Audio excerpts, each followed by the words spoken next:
Здраво, вие слушате Радио Канал 103, ова е емисијата Дансе Макабре со своето 649-то издание.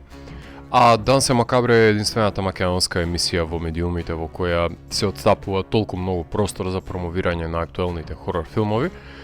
Меѓутоа, токму поради тоа што почувствував дека се занемаруваат филмските класици на кои се темели пред се жанрот, одлучив да го започнам овој серијал на епизоди насловен Канон, во кој ќе говорам за некоја франшиза на хорор филмови од денешна перспектива, затоа што и самиот ќе ги погледнам на од првиот до последниот филм која сочинува. Првиот Канон одлучив да биде еден филмски серијал во кој ликовите се прогонети од дамнешното зло, кое го запоседнува нивното тело, не баре негов дом, користејќи го во службата на нечестивите сили, против кои свештениците се вооружени со света вода, крстови и Библијата во обид да го избават телото и победат злото. Не секогаш се успешни во нивните подвизи, меѓутоа станува збор за серијата на филмови кои ги започна The Exorcist од 1973 година и сега последната итерација е The Exorcist Believer од пред 3 години. Така што седнете, опуштете се и дозволете Реган да ве благослови во името на Пазузу. Оваа емисија ја започнавме со реминесцентна композиција која ќе во очите доколку сте го гледале кој да е филм, со оглед на тоа што има различни итерации на неа во серијалот Exorcist, односно ја слушаме композицијата Introduction, тоа е првото запознавање со Tubular Bells, односно со албумот на кој се наоѓа фамозната композиција која е употребена за потребите на The Exorcist. Потоа, во продолжение слушаме композицијата Sentinel, каде исто така Мајл Колфилд вади една нова итерација на фамозната композиција и во продолжение ќе ја слушнеме третата итерација, односно ќе слушнеме од третиот негов Tubular Bells, уште еден обид да се возобличи оваа тема во еден нов контекст, односно ја слушаме The Source of Secrets, каде што гостува Амар како вокал.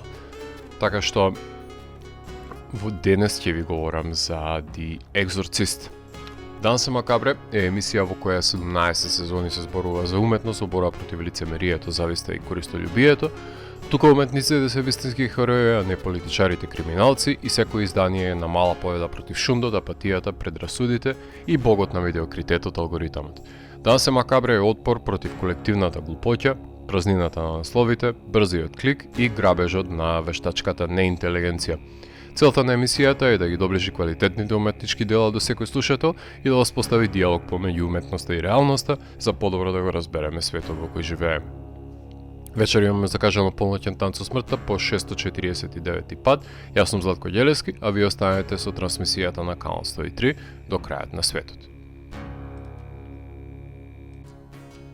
Серијалот на емисии посветени на најзначајните хорор франшизи го насловив Канон не поради религиозната догма, односно не сака буквално да се однесува на утврдените религиозни списи, туку повеќе се однесува на преносната смисла која ја има во културата, односно основните постулати на жанрот, негов своевиден темелник на кој понатаму сите поджанрови го надоградувале со нивното амалгамирање, например.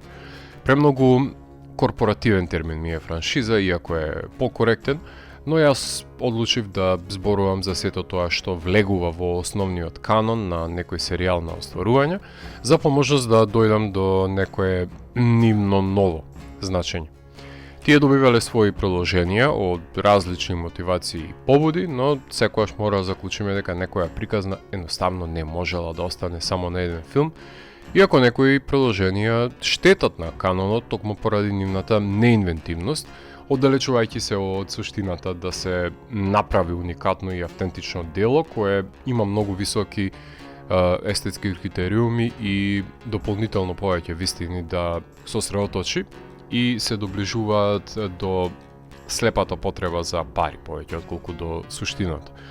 Ги избрав овие филмови затоа што често се реферирани во Дансе Макабре, но сметам дека заслужуваат поголемо значење со постојаното навраќање на нив, бидејќи се извориштето на светлината, а сето тоа што следува од нив денес се само нивни сенки, копии, кои не може да се доближат до бунарот на инспирација. За Екзорцист мора да знаете дека се базира на истоимената книга на Вилијам Петер Блати, кој бил инспириран од вистинскиот случај на избавување од 40-тите години на Роланд До, и во сите проложенија се разгледуваат случаи на запоседнување од страна на античкиот демон Пазузу и борбата на свештените лица против него, односно нивната борба за спасение на душите во телото во кое простојува и прави зулуми. Во книжевни рамки да ви напоменам дека Блати напиша и продолжение, објавено 1983 година, која гласи Legion и беше адаптирано како третиот филм од серијалот, и постои новелизација која се базира на четвртиот филм на серијалот, кој исто така го носи неговото име, The Exorcist Beginning. Меѓутоа, за првиот филм кој ќе ви говорам денес е The Exorcist, кога на католички Божи во 1973 година режисерот Вилијам Фридкин и сценаристот Вилијам Петер Блати одлучуваат да ја преплашат Америка и цел свет во киносалите со овој филм и при тоа успеваат во тоа.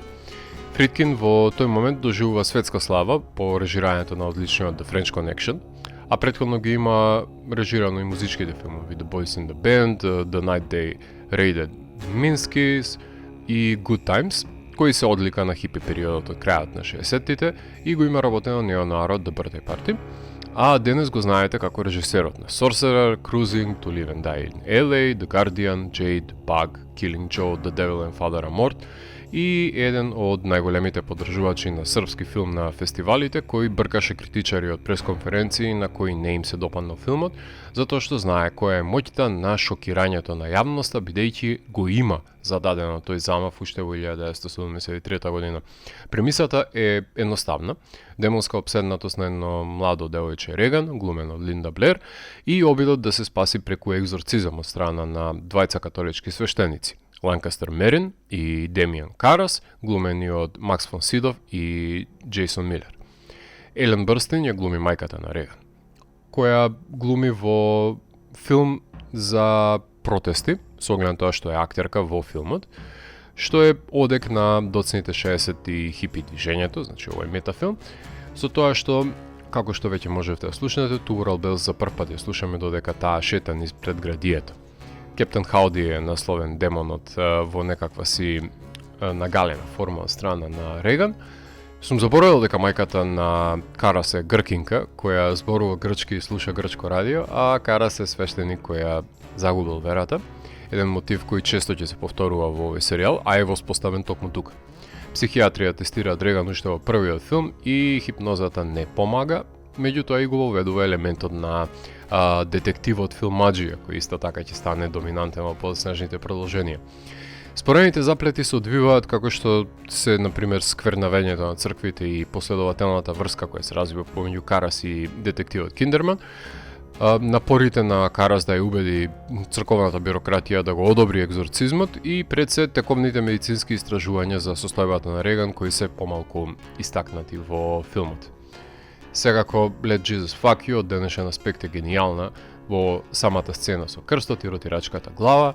Страшно изгледа пајачкиот од по скалите, како и свештениците кои одат во војна со Реган. Пцостите се сочни и ден денес кога ги гледаме, сублиминалните кадри па денес се јасни како ден. Меѓутоа тогаш верувам дека биле збунувачки и застрашувачки и предмет на дополнителна дискусија и заговори пред се. Последните 50 на минути свештениците и мајката дури се сретнуваат и за сите металци да не ја заборавиме репликата. Тоа е преголем вулгар display of power, односно сцената каде што отецот Мерин се наоѓа од друга страна па и пред портите е всушност омотот на Forever is not enough, албумот на Smut, и има зашто е тоа така, со оглед на тоа што Джоле е љубител на филмот. Така што Пантера и Smut се под силни влијанија, односно биле инспирирани од овој филм. Сцените во Ирак со Пазузу ги снима Били Уилијамс, додека пак под плината во домот од топлината во домот во студенилото во замрзнатиот сет со пресметката со демонот ја претвора кинематограферот Овен Ројзман во впечатлив ракурс.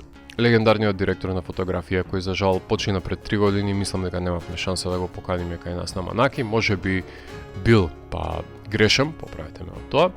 Мајсторот на специјалните ефекти Дик Смит е задолжен за брилијантните решенија со Реган, Tubular Bells, како што веќе напоменав во Майк Олфилд, веќе ја слушнавте. А преферирам да ја изгледате 140 минутната верзија на овој филм од Фридкин, а не таа од 2 сати што ја сечеле и лепеле за да имаат повеќе проекции на ден кога се прикажувала. Со оглед на енормната заинтересираност и чекање во редови за проекцијата, Warner можеле да бидат курнази да направат форволинг без проблем, односно да откупат киносалите и да имаат целосен профит од проекциите. Не може секој да си го дозволи тој луксус денес, особено ако нема интерес за некој филм, ама тогаш луѓе повраќале насреде проекциите, најверојатно кога повраќа и Реган таа супа од грашак низ цевка, биле во шок, добил рейтинг R, спасувајќи се од рейтингот X и станал првиот хорор филм да биде номиниран за 9 Оскари и да освои 2. Знаете дека наместо 85 дена се снимало 200 дена, Фридкин секој го отпуштал од сетот неколку пати, заминало студиото во милиони над проектираниот буџет, се повредувале актерите и техничката екипа на сетот. Линда Блер завршила со сколиоза и се смрзнала кога снимале во замрзнатото студио. Многумина кои работеле на филмот и нивната фамилија починале во тој период, како бабата Гркинка, братот на Макс фон Сидов, затоа и многумина сметаат дека е проколнато снимањето на филмот. Дури Фридкин сметаат дека си играл со нешто што не треба и дека биле прогонати од клетвата за време на снимањето. Секој во Реган гледал на времето тоа што сака во минатото. За Стивен Кинг е побуна за младите против Виетнам и општеството. За феминистите е машки кошмар за женскиот пубертет. Пуританците гледаат како казна на разводот. За Дени Пери ѓаволот доаѓа на распадот на државата. Некои паралелизираат со Watergate, кој тогаш било актуелно. Односно, секој си проектира тоа што сака да го види низ телото на Реган. Факт е да не беше Екзорцист, немаше студијата да ги отворат вратите подоцна за The Omen, The Sentinel, Burnt Offerings, Audrey Rose, па дури и The Amityville Horror. Ниту пак да стекнат заборавена навика за да направат продолжение со тоа што Екзорцист прв го прави тоа по подолго време, освен ерата на Universal, ако може да земем и класичните нивни чудовишта. Ултимативна борба на доброто и злото, каде Пазузу ги решава свештениците. Има, да речеме, горчлива победа, во која на крајот отец Дајер и детективот разговараат дали да го гледаат Wuthering Heights. Се разбира не тој на Емерал Фенел, туку тој со Джеки Глисон и Лусил Бол. Ако некогаш во животот одам во Вашингтон, што се сомнеа дека ќе се случи, баш би сакал да се искашам по тие фамозни скалила по кои што починува свештеникот. Мислам, да убиеш два главни лика и сепак злото да ровари некаде и да запозедне некој друг е смела одлука за завршување на еден филм која ден денес многу малку режисери ја имаат таа храброст да ја направат, со оглед на тоа што тоа говори колку се големи влоговите во кои се соочуваат доброто и злото во овој филм. Вториот филм за кој ќе ви говорам денес е Екзорцист 2 The Heretic. 17 јуни е премиерата негова, 1977 година. Режијата е на Џон Борман, сценариото е на Вилијам Голдхарт, Џон Борман и Ричард Ледерер, кои сакале да продуцираат летен кинохит, ама се зезнале малку, и тоа малку повеќе, ајде да речеме. За потребите на овој филм се враќаат Линда Блер, Ричард Партон глуми тука, Луис Флечер, ја знаеме неја од Лет над кокавичкото гнездо, Макс фон Сидов исто така го има, додека пак Фридкин си оди заедно со Блати, кој во тој момент го тужа студиото и е заменет од режисерот на Point Blank, Deliverance, Zardos, Excalibur.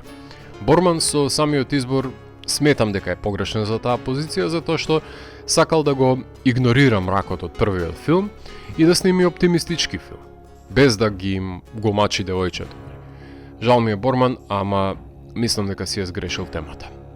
Действието се одвива 4 години по претходниот филм, каде сега веќе 16 годишната Реган Макнил се уште се опоравува од незината претходна демонска обседнатост. Реган е на психолог, не се сеќава на случајното, ама пак сака да биде под хипноза и да копаат во незините мисли. Така што си влегува, Ламонт си влегува во синхронизирана хипноза онака, затоа што му се може, затоа што е Бартон, способен за преглумување, не баре пиштолџија, не свештеник, кој си комуницира со Реган низ континенти онака телепатски, со верба во добриот штурец кој ќе го спаси црно-белиот свет на полудените штурци, кои се јадат меѓусебно, што е прилично симплифицирано и површно за разлика од цивилото кое е доминантно во првиот филм.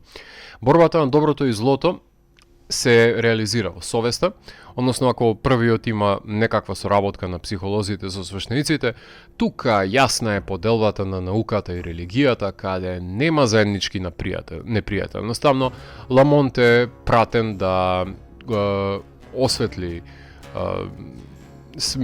светот на Мерин, затоа што црквата е загрижена да не биде Мерин сатанистот од првиот филм. Тука Пазузу се напоменува како предводник на злобните духови на ветрот, затоа и оди во Африка, откако ќе му биде одземена, значката, условно кажано, од таа артифицијална Африка, ќе ја наречам, за да талкаат во Џорџтаун во третиот чин, затоа што не знаеле што да прават очигледно со ликовите. Недораснате од секој аспект со оригиналниот филм според мене. Во него имаме горење на девојка, имаме штурци, има умирање во карпи, имаме пад на шилци, што е впечатливо реализирано единствено од сите овие сцени кои ви кажувам. Куќата се распаѓа во финалото, што не е доволно за мене, ама не е и за Реган, која ќе го спаси светот се извивам од лошите штурци. Кинематограферот на Розмариновото бебе го снима филмот Вилијам Ей Фрекер, кој ќе снима и на уште полош сет на островот на Доктор Моро во иднина, во 90-тите. Музиката на племенските звуци и црковните хорови е на Енио Мориконе, а ретрофутуризмот може да се во обличје да се забележи во клиниката. Цел филм се базира на сеанси низ апарат за хипноза и за флешбеци. Не дека не се помачиле и тие со преснимување, се разболел режисерот и му умреле илјадници штурци во преносот во Америка. Има нов документарен филм на оваа тема, доколку сте заинтересирани повеќе за незгодите од ова снимање, кој за жал не ми беше достапен за подготовката на емисијата, се нарекува Borman and the Devil. Без разлика на 30 милиони кои ги заработил на киноблагањите за половина буџет, критичарите цискал, кремоде, го уништија филмот и сведоа пониско од гомно. Фридкин го плукаше и филмот и режисерот. Само на Полин Кейл и имал визуелна магија поголема од првиот, како да не. Ја хипнотизирале штурците со нивниот point of view очигледно. Полин никогаш немала стомак за хорор, тоа да си бидеме реални, затоа и го мрази оригиналниот и благодарение на Борман, кој е првиот од серијата на режисери кои ќе нанесат штета на серијалот и лошиот прием на филмот, нема да има продолжение на франшизата цели 13 години, затоа што студијата, овој пат со право, нема да сакаат да се доближат до серијалот, што е мудра одлука, барем додека не му текне некому една паметна идеја, а тој некој, секако дека е авторот на книгата, блати. Тука ќе направиме на кратка музичка пауза и во продолжение на емисијата ќе слушнеме композиции од новите албуми на бендовите кои ги издадува почетокот на мај. Social Distortion се враќаат на сцената ќе слушнеме со композицијата Born to Kill од истоимениот албум. Gogol Bordello ги слушаме потоа со We Mean It Men, со истата композиција од нивниот нов албум. Jeff Tate се врати исто така со третиот дел од неговата сага на концептуални албуми Operation Mindcrime, кој ги започна со Queensryche. Ја слушаме композицијата You Know My Fucking Name и ќе завршиме со една обработка, односно Mother Mary, обработка на култните UFO, меѓутоа од страна на бендот 16, кој сними албум со прекрасни и моќни кавер бендови кои создавале од 72 до 84 Forgeries, Volume 1, насловен е од нивна страна. Уживајте, потоа ќе се вратам во Етер да ви говорам за преостанатите 4 филмови од сагата за Екзорцист. Сметам дека не е доволно само да се говори од дамнешно гледачко искуство, туку да се впуштам во маратонско прегледување, затоа што во текот на мојот живот на различна годишна возраст сум ги откривал филмовите од серијалот за Екзорцист и секој си има оставено свое место кај мене во мојот живот. На малиот екран го открив првиот филм, токму насреде жанровските маратони во ноќните часови, но ретко кога сум го начекал од почеток во средношколските денови, па бев дистанциран од серијалот до моето полнолетство, кога се појави 4-тиот дел и тогаш беше едно од првите DVD дискови кои сум ги купил и изгледал непотребно многу пати. Потоа ја купив тетралогијата за да се запознам подобро неколку години подоцна со што точно предходело пред појавувањето на Dominion и да не престанам да се чудам како успеале да го снимат првиот филм кој и кога го гледав во 2000-тите беше исклучителен филм кој немаше загубено на атмосфера и на злоба.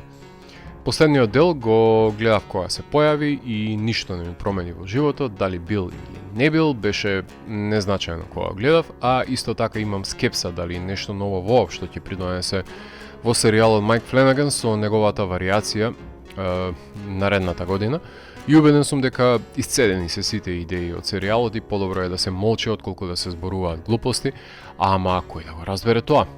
Исто така ја гледав и ТВ серијата која беше продуцирана за Fox, која започна со емитување 2016 година и е продолжение на оригиналниот филм, односно првата сезона Джина Дейвис беше мајката на запоследнатата ќерка која е на факултет, Софи Тачер ја глумеше помладата верзија, а втората сезона е со Џон Чо и сосема поразлично семејство кое е тероризирано од демонот. Серијата наполни 2 сезони, пред Fox да ја пресечат во 2018 година, која, иако на почетокот признавам дека како секој малоумен фан, со неприфаќање гледав на незиното постоење, но кога си осмисли собствен свет по првата сезона и тоа како ја почитував, меѓутоа тогаш ја канцелира. Во серијалот има 2 Оскари, и Оскар за сценарио и Оскар за најдобар дизајн на звук. Има 4 златни глобуси, 1 сателит, така што доста добро е прифатена во мејнстрим културата, франшизата за The Exorcist, со оглед на тоа што е влезена во културолошкиот зајдгејст и пред се Реган е веќе синоним за не само за серијалот, туку и за хорор жанрот воопшто, што ретко кој филм може да го каже тоа за себе. Во серијал пред се во кој Блати реши да го продолжи пишувањето на книгата која е продолжение на Екзорцист, односно Legion, ја издава во 1983 година, значи доаѓаме во 80-тите со тоа што се обидел со Фридкин да ја адаптира, па повторно Фридкин се откажува затоа што не ја делеле истата визија според него. Потоа со Џон Карпентер разговарал Блати, но на Карпентер му фалел екзорцизам во сценариото и видел дека Блати е многу поврзан со текстот и намирисал дека сака Блати да го решира, па се тргнал на страна, нема тука место за него, но студиото барало препишување на сценариото, да се преименува филмот, да не гласи Legion и да се додаде сцена со екзорцизам, како што сите нели му викале на Блати до тогаш, за да биде всушност врзан филмот со серијалот и да може како таков да го продадат, затоа што романот има понагласени крими елементи, со тоа што Фридкин се откажал и Блати по неколку разобедувања во тој 7-годишен период решил да застане и како режисер за проектот. Иако маки си мачал со студиото да ги земе сцените кои биле извадени од првичното снимање и дури пред деценија беа додадени во верзијата на Scream Factory, односно The Exorcist 3 Legion, верзијата која е комплетирана. И тука морам да го искористам овој момент да ги пофалам не само Scream Factory и Shout Factory, туку и Arrow, Vinegar Syndrome, Severin, Terror Vision, Synapse, Something Weird, Full Moon, Mondo Macabro, Vestron, Troma, односно сите мали издавачи и реиздавачи на DVD филмовите, кои покрај тоа што имаат капиталистички побуди да ги реиздадат остварувањата на DVD и Blu-ray, како во случајот на овој и на многу други филмови, наоѓаат загубени делови, се борат со правата за музиката, создаваат документарци кои се пропратен материјал на изданијата, односно се вистински филмски реставратори и архивари без кои заборавот ќе ги проголтал филмовите еднаш за секогаш. Значи, третиот филм за вечерва е The Exorcist 3. Премиера има на 17 август 1990 година. Вилијам Питер Блати е сценаристот и режисерот на филмот, продуциран е од Картер Хейвен и Джеймс G. Робинсон, реализиран е за Fox, а не за Warner Bros, како што беа реализирани првите два филма, односно за Universal. Блати е сценарист на неколку филмови, меѓутоа како режисер само го има снимено претходно The Ninth Configuration. Филм во кој споредниот лик од оригиналниот Екзорцист, односно поручникот Вилијам Ф. Киндерман, кој глуми во дадената ситуација Џорџ Си Скот, затоа што оригиналниот актер кој го глумел тогаш е бил починат, односно Ли Џеј Коп, кој истражува серија на демонски убиства во Џорџтаун кои имаат обележја на Джеминај, односно починат серијски убиец. Значи, во прашање е некаков копикет. Блети се послужува со инспирацијата за овој убиец од вистинскиот убиец Зодијак, еден од неколкуте серијски убици кои уживале во филмот Екзорцист. Додека пак Џефри Дамер па бил фан на Екзорцист 3 и се поистоветувал со убиецот Джеминај. Еден проколнат магичен круг.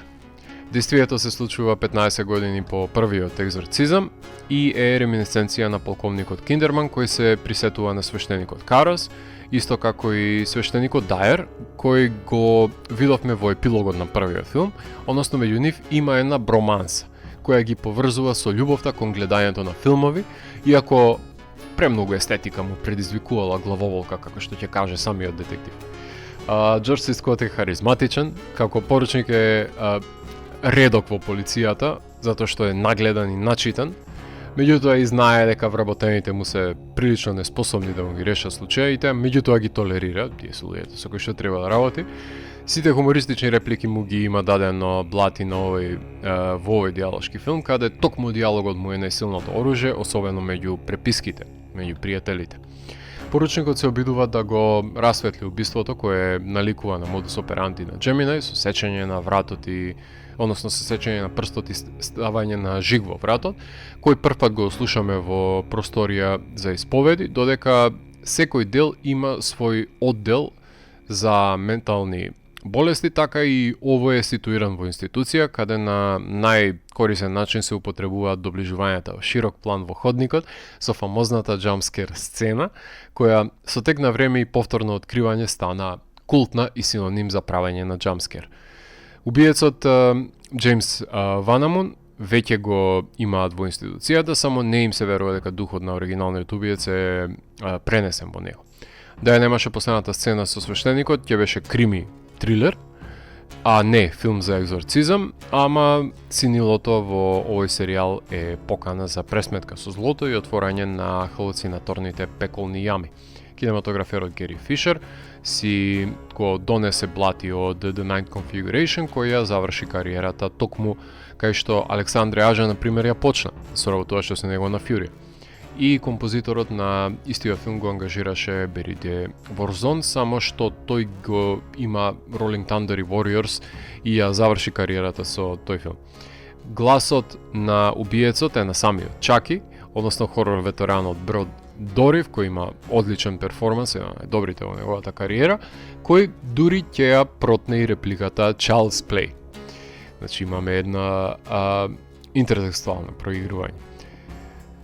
Вербализирано обезглавување имаме во филмот и распнато дете, кошмар на свинг бенд во рајот, имаме движење по плафон, убиецот е клинички прецизен, тоа се гледа и од седењето на свештеникот Дајер, и прикажувањето на жртвите избегнато до минарното, распарчување на крајот.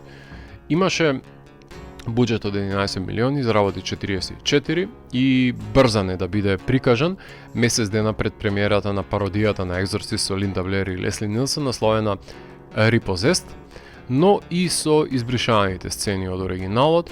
Се разбира дека на времето моите колеги замериле на кажувањето, а не на покажувањето во филмот, како најголема негова слабост, ама сите ќе се согласиме дека не е воопшто катастрофален како Хереси, барем личи на продолжение кое е достојно и доследно на серијалот.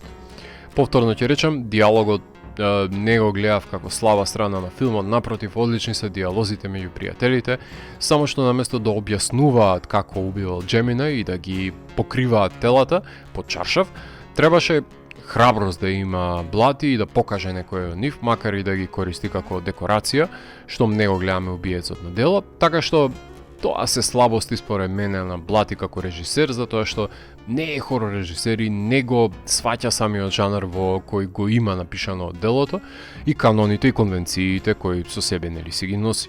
Повторно ќе кажам, инвентивен е детективскиот пристап, ама да го немаше екзорцизмот на крај, не ни мораше да се вика Екзорцист 3, можеше да се вика Gemini Killer и да си биде кримич со надприродни елементи, засебен од серијалот за Екзорцист, и ќе беше многу поискрено од Блати отколку со сила да се врзува за него. Сега се случи што се случи со тројката и во 2000-тите тргнаа продуцентите на филмот Морган Крик и Джеймс Джи Робинсон да бркаат приквел на Екзорцист, односно што се случило со отец Мерин за прв пат кога се соочил со Пазузу во неговите археолошки подвизи, од што излегува на не еден, туку два филма.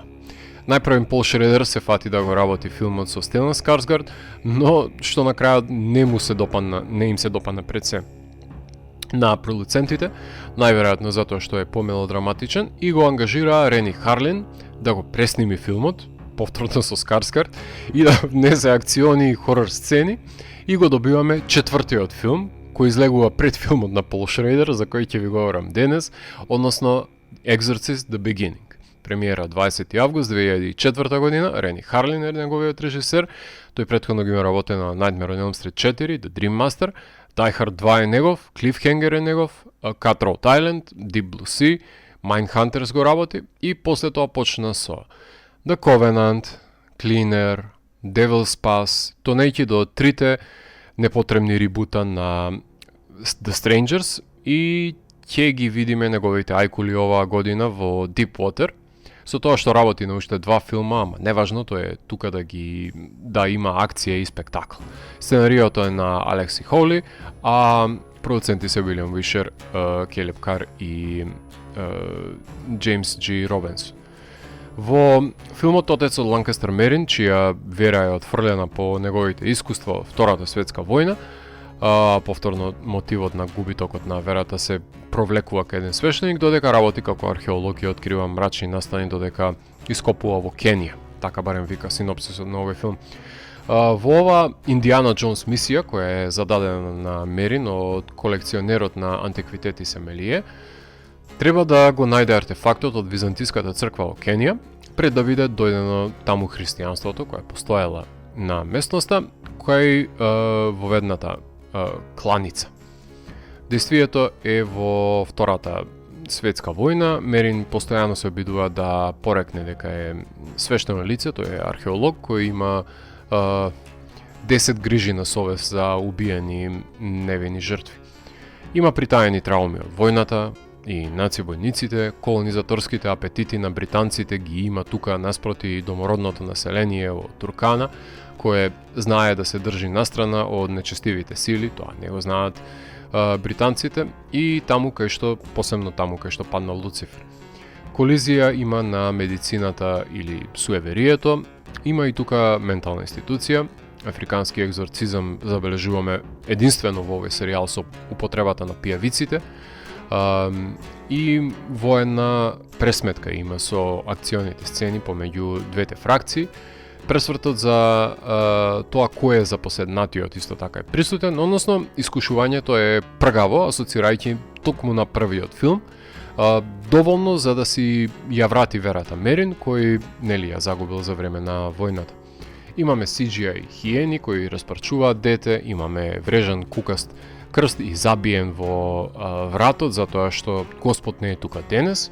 Имаме мртвородени бебиња со црви, имаме ветер кој крши коски и ги врти прстите, имаме чавки кои глодаат на распаднати тела, имаме пеперотки како халуцинации при еден хедшот, значи има најголем број на впечатливи практични и визуелни ефекти кои еден филм од серијалот The Exorcist може да ги поседува со оглед на тоа што оваа модерна итерација го врати акциониот аспект кон самиот жанр и пред се го внесе во хорор водите каде што и заслужува да биде.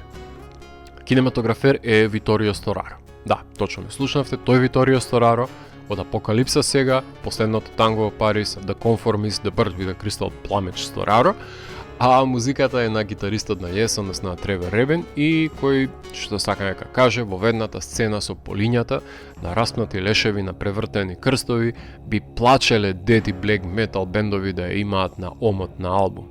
На ова Африка и кадрите во екстериерите можам да им верувам, на таа на Exorcist Heresy во никој случај. Ова не е театрална, туку е филмична, со немилосрдни снопови светлина кои продираат низ кадрите. Девид Бредли од Хари Потерите, Game of Thrones и филмовите на Едгар Рајт е тука свештеник, да го подсети Мерин дека еднаш свештеник, секојаш свештеник. Поранешната бондица Изабела Скорупко е докторката, Джеймс Диарси е младиот свештеник, Френсис, помошникот на Мерин, односно неговиот Робин, што би рекле, подмладокот како Карас, тоа што ќе стане подоцна.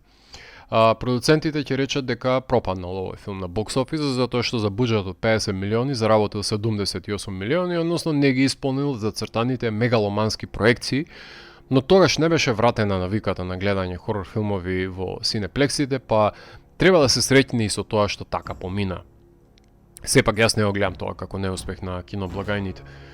Еберти критичарите не го сакаа многу, особено кога ќе го мереа со оригиналниот, нарекувајќи го медиокритетен гори хорор филм, ама јас како 18 годишен металец го обожував кога се појави, затоа што ја сватив спакуваната агресија која беше продадена како екстрема на 2000-тите, кои беа гласни и бучни по 11 септември, максимистички пристап на подигнат до 11, каков што не треба да има, например, во Exorcist, затоа што не е акционен филм, освен нели во пресметката со злото, ама во 2000-тите, повторно ќе кажам, имаше едно агресивно навраќање на лик бомбастичните 80-ти, само во друг калап, во кој и во овој филм и во ремейкот на Texas Chainsaw Massacre, например, се вклопија, сакале или не, и беа токму наменети на адолесцентите и признавам дека уживав во дозата на адреналин која ми ја нудеа и можев да идентификувам и да се поврзам со нив.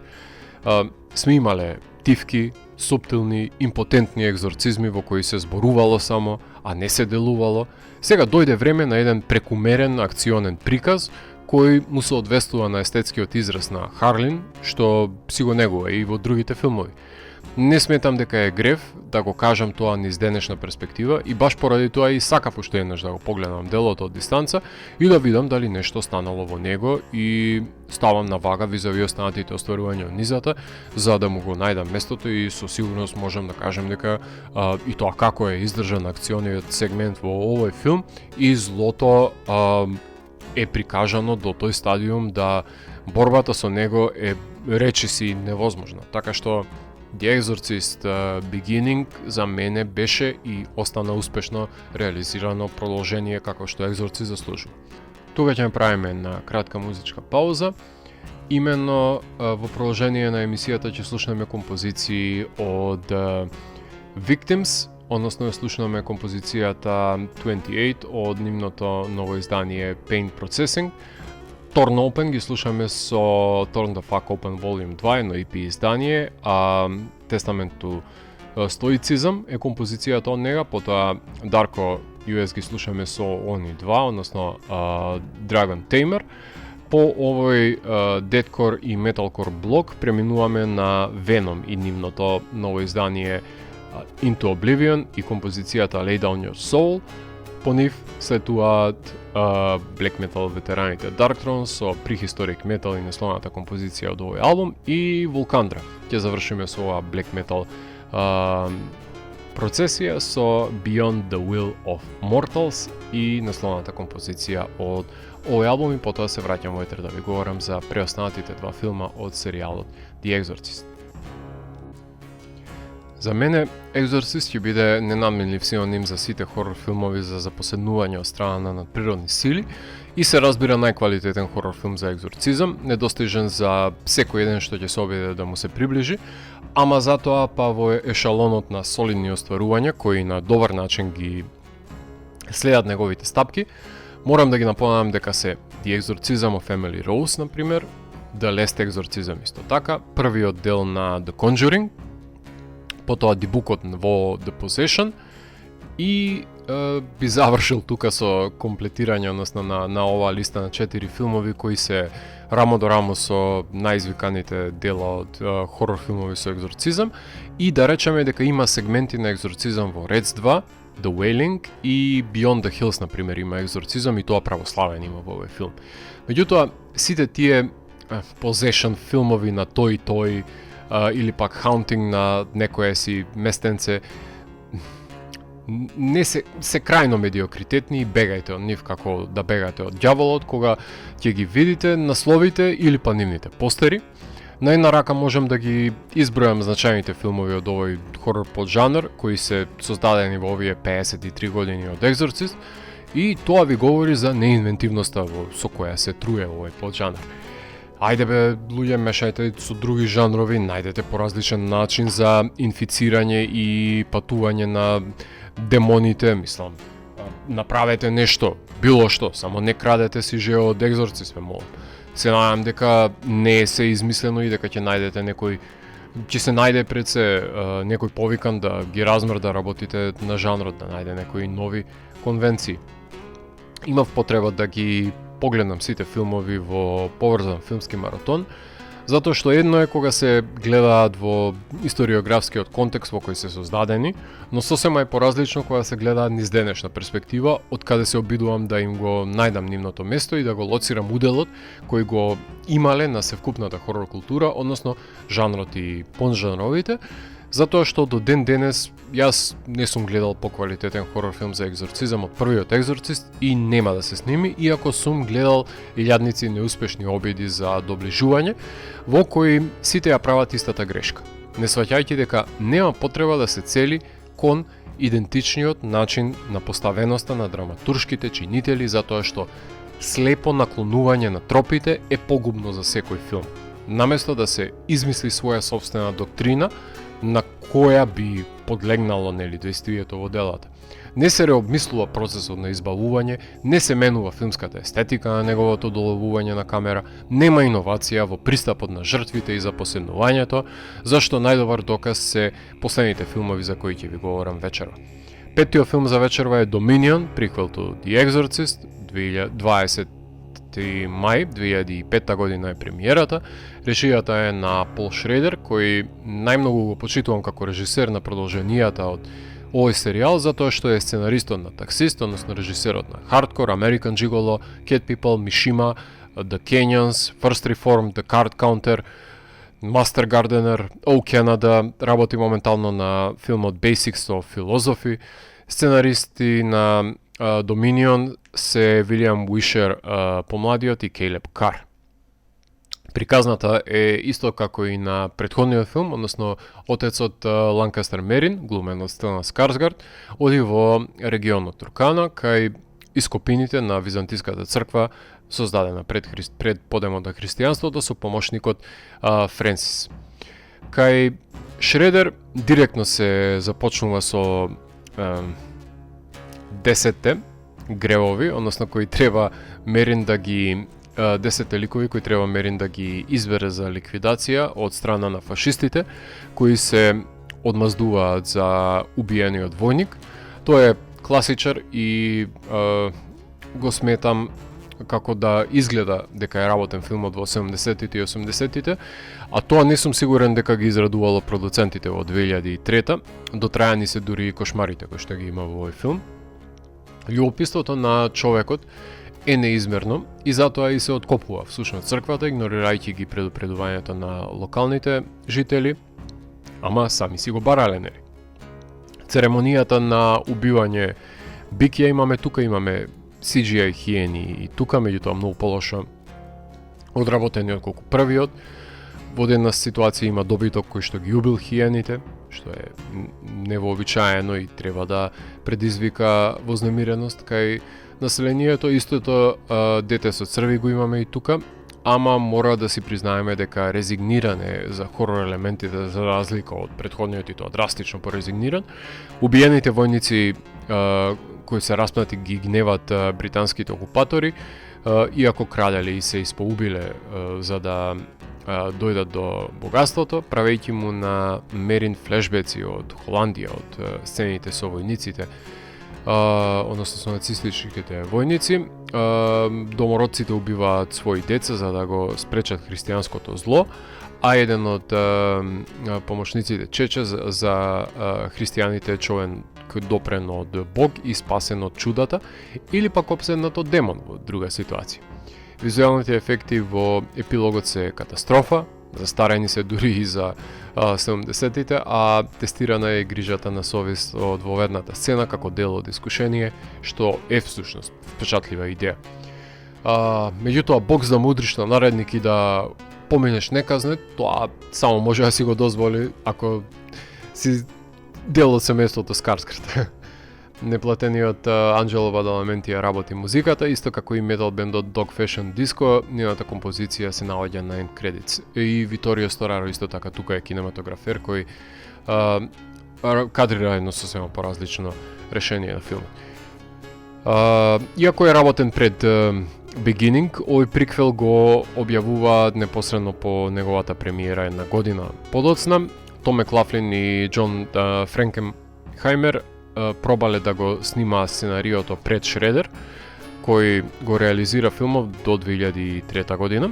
Буџетот порасна дупло додека снимал и не биле задоволни со неговите 130 минути кои ги содржал. Не биле задоволни според него ниту од купеното сценарио, ама поради тој лош избор смета дека бил жртвата на овој процес кој два пати го крател и повторно не биле задоволни. Донели монтажерот на Форман и тогаш тој не бил задоволен од верзијата, па наоѓаат нов режисер да го направи филмот пострашен и го ангажираат Харлин, кој почнува да снима 2003 и филмот го пуштаат наредната година. Само Стелан и Вадам се од екипата останати во неговиот филм. Dominion за 30 милиони буџет од САД заработува $250,000. И знам дека има апологисти кои ќе го бранат овој филм, но нема збор во македонскиот јазик кој може да го оправда најлошото поминување на филм од франшизата за екзорцизам на бокс офис како што тоа е Dominion.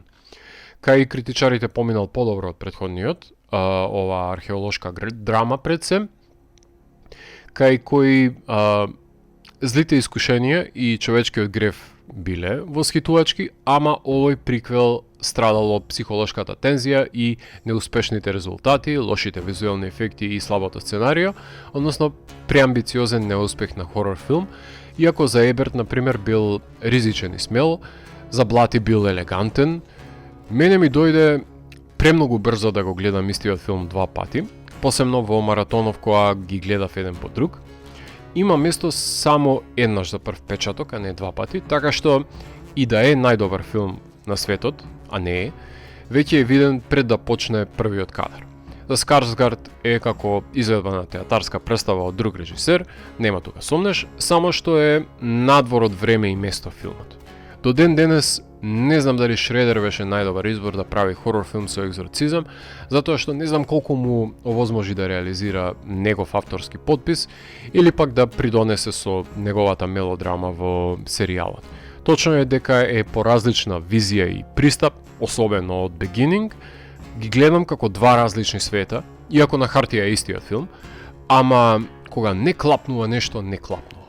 Може со сила да го притискаш колку сакаш, меѓутоа нема да одговара. А додека сме кај неодговарање, така што од него речиси 20 години помина и немаше филм од серијалот за Екзорцист и можеби така и беше најдобро. затоа што се појавија илјадници екзорцизми во меѓувреме, односно екзорцизми на Рајко и Петко и хаутинси во Смојмирово кои беа актуелни во тој период, ја пополнија таа дупка на филмови со екзорцизам, па франшизата мируваше, додека не се умеша Джейсон Блам во неа.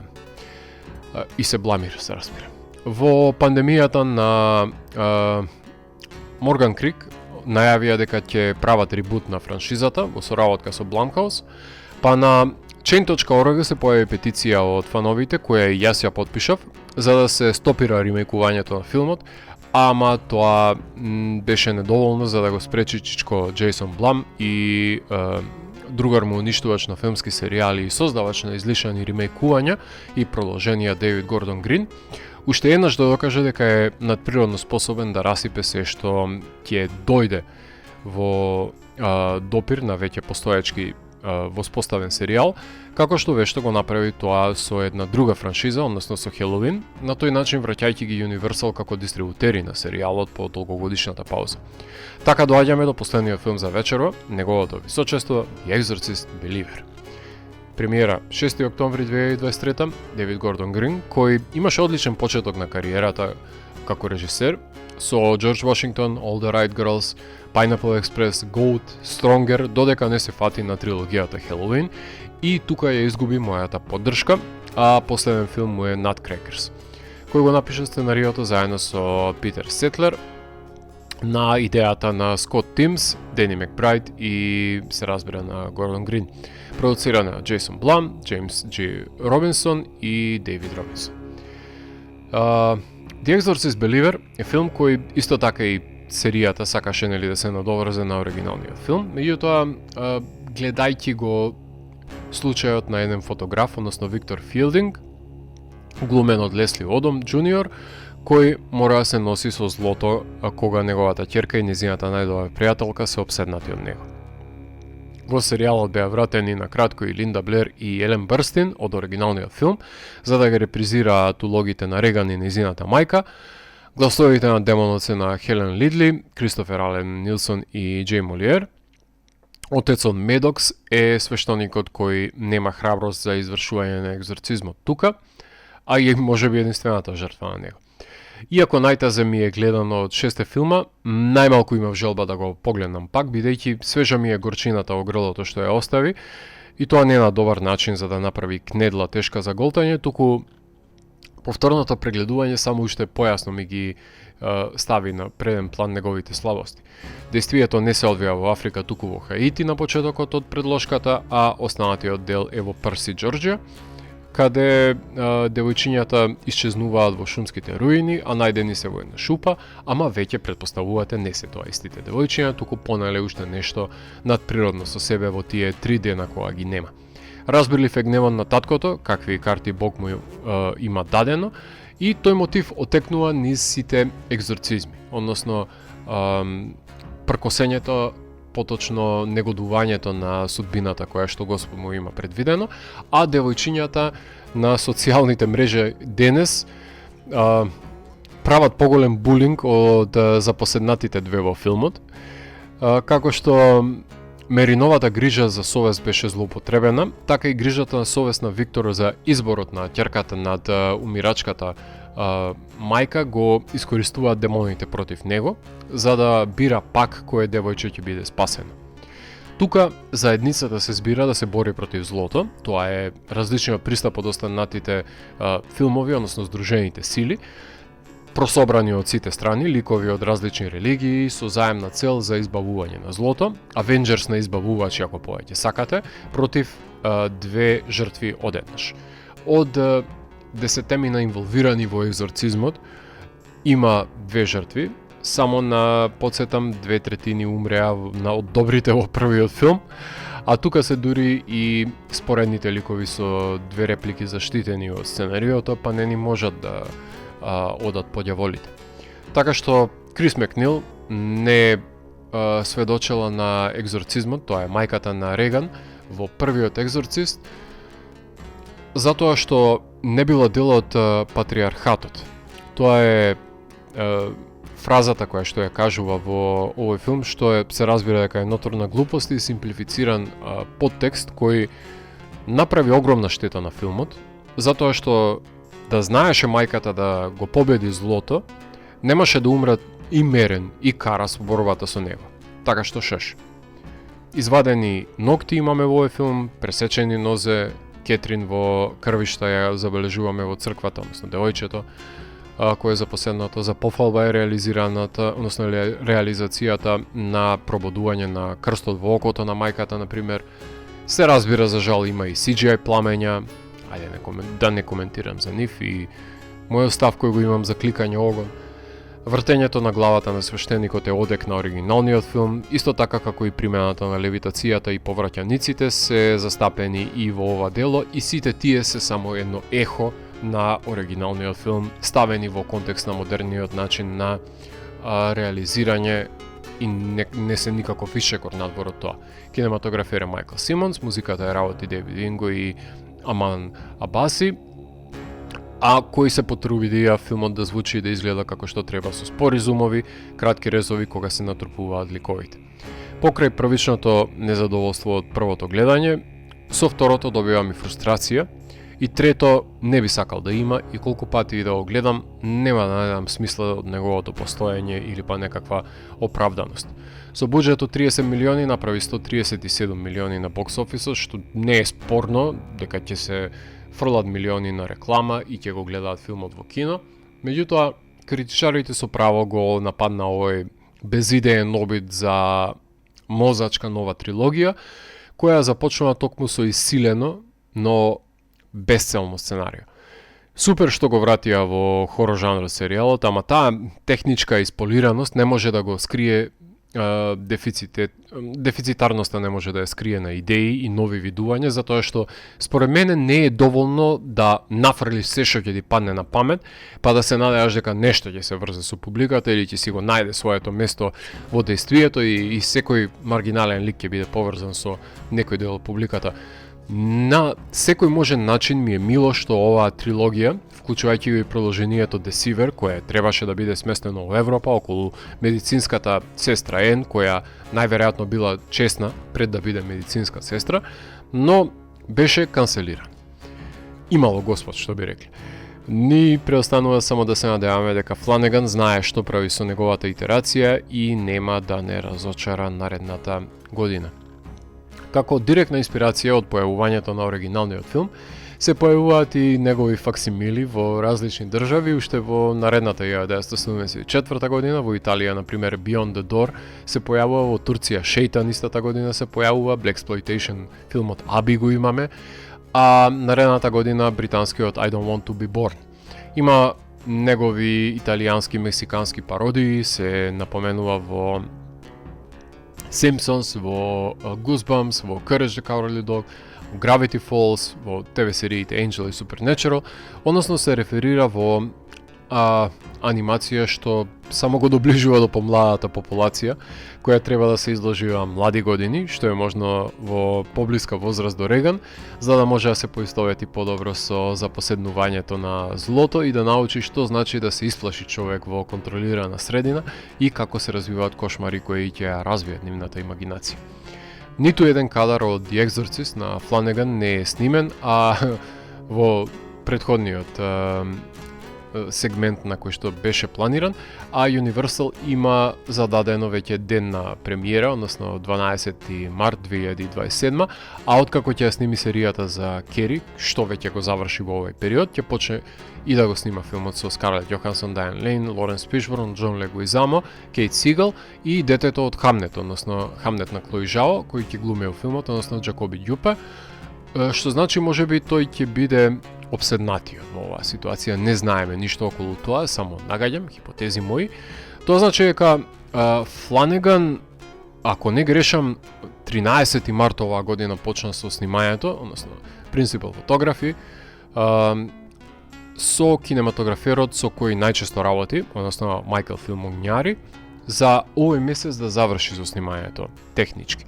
Така што филмот горе-долу е сработен, се чека да се монтира до крајот на годината. може би ќе има некаков решут, не би знаел тоа. Првично го планира, нели, Exorcist Deceiver да се нарекува продолжението на Believer, ама откако се постраа Гордон Грин на киноблагајните, го избрка од филмот, иако им беа планирани уште 2 продолженија за да ја затворат трилогијата. Сега Майк Фленеган се пофали дека имал некоја нова идеја која не била направена до сега во серијалот, без да се вади на носталгија, па ќе почекаме да видиме наредната година дали е навистина така или ќе биде Доктор Слип на Shining можеби или негова итерација како што тоа за Кери го прави. Не знам, останува да почекаме и да видиме. Не може 103 без топ листа, така што ако подредувам по квалитет, за мој вкус Exorcist првиот филм се наоѓа на прво место, па има неколку празни места, па потоа доаѓа четвртиот Exorcist The Beginning, па Exorcist 3 е на трето место, на четврто место го поставувам Dominion, приквелот за Exorcist, и последните 2 места може да се тепаат за нив Exorcist Believer и Exorcist 2 Heresy. За крајот на емисијата ќе ги слушнеме композициите од новото издание Addendum на Industrial проектот Health, односно ја слушаме нивната итерација на култната композиција Be Quiet and Drive Far Away на Deftones, потоа соработката со Chelsea Wolfe на Mean, и ќе ја слушаме композицијата, доколку имаме време се разбира, The Drain, во која што гостуваат Swarm и Bad Omens.